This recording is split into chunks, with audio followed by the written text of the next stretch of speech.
Deprem mi oluyor lan?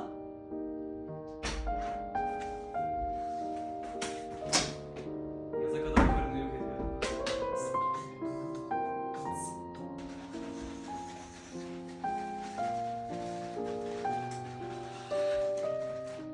Duyuyorsun değil mi? Kanka ne yapıyorsun? Ne oldu lan? Kanka yanlış yapıyorsun hareketi. Eğil şimdi. Sırt dışarı. Dışarı popo. Aynen. Çek şimdi. 1 2 oldu lan. 3 aşağı aşağı bas. 4 aynen öyle. Popo yok dışarıda. Kanka öyle bakma. Bu işin %90'ı beslenme. Ne yapıyorsun lan?